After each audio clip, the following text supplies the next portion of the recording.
Hello बच्चों, हम लोग आज नेमिंग ऑफ कार्बन कंपाउंड्स देखेंगे। तो इसमें मेन एल्केन, अल्कीन और अल्काइन क्या होता है इसे पहले समझेंगे। तो इन सारे कंपाउंड्स का एक जनरल फार्मूला होता है। जैसे अल्केन का जनरल फार्मूला है CnH2n+2 और ये जनरल फार्मूला हुआ। कार्बन के नंबर के अकॉर्डिंग हम प्रीफिक्स लगाते हैं।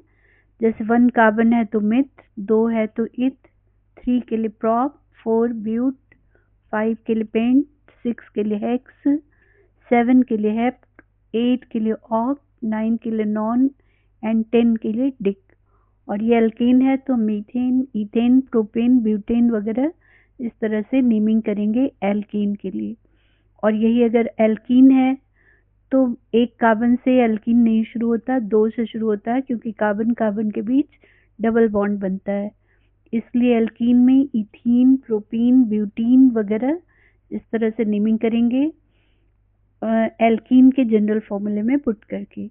और एल्काइन है तो उसमें भी कार्बन कार्बन के बीच ट्रिपल बॉन्ड होता है, वो भी 2 कार्बन से शुरू होगा और उसमें भी इथाइन, प्रोपाइन, ब्यूटाइन इस तरह से ये भी चलेगा।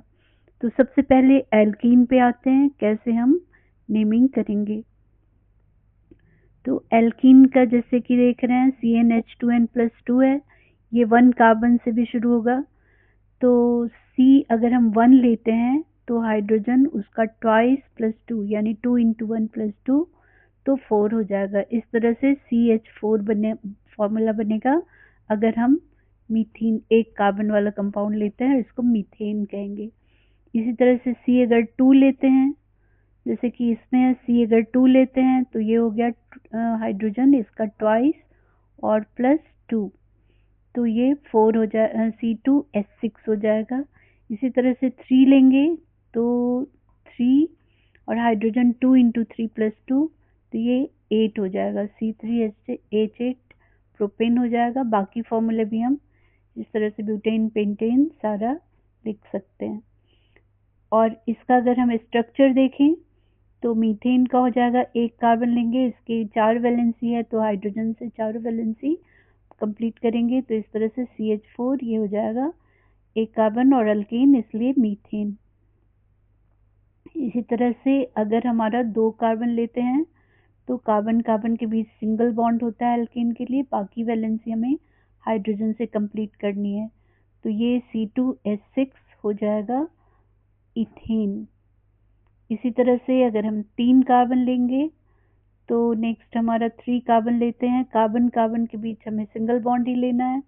तो C इस तरह से C और C के बीच में जो 3 कार्बन लेंगे और इनकी वैलेंसी हाइड्रोजन से कंप्लीट करेंगे तो ये C3H8 हो जाएगा। तो ऐसे ही हमें लिखते जाना है। 4 कार्बन है तो ये C कार्बन चारों को सिंगल बॉन्ड से ऐड करेंगे और फिर बाकी वैलेंसी हाइड्रोजन से कंप्लीट करेंगे। तो ये इसका स्ट्रक्चर एल्केन का हो जाएगा। अब एल्कीन की बात करें तो एल्कीन में जो हमारा स्ट्रक्चर है इस तरह से डबल बॉन्ड आना चाहिए। पहला कार्बन ही 2 कार्बन वाला होगा, पहला कंपाउंड, तो 2 वैलेंसी पूरी हो गई, बाकी 2 हाइड्रोजन ऐड करें तो ये इस तरह से C2H4 इसका फॉर्मूला हो जाएगा। इसी तरह से हम 3 कार्बन वाला लें और इसको हम इथीन कहेंगे, 2 कार्बन के लिए इथ लगता है इसलिए ये हो गया इथीन। इसी तरह से 3 कार्बन है तो डबल बॉन्ड, तो ये 3 कार्बन को हम प्रॉप बोलते हैं इसलिए ये प्रोपीन। तो इसमें भी वैलेंसी बाकी हाइड्रोजन से कंप्लीट करेंगे तो यहाँ पे एक वैलेंसी एक्स्ट्रा हो रही है तो ये हो गया, और यहाँ पे 2 वैलेंसी अभी भी कम है, 2 हाइड्रोजन इधर ऐड करेंगे।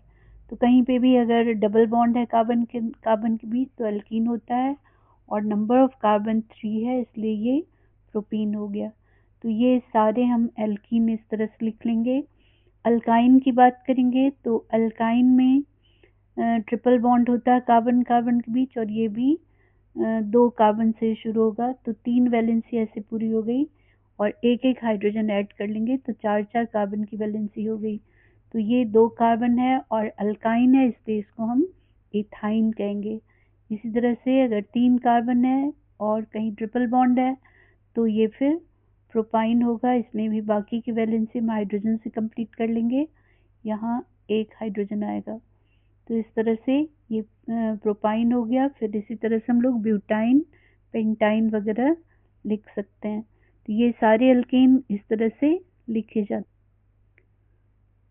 और ये जितने भी कंपाउंड्स हैं इस तरह के, एल्कीन का एक होमोलोगस सीरीज है, एल्कीन का भी अपना होमोलोगस सीरीज है, अल्काइन का अलग होमोलोगस सीरीज है।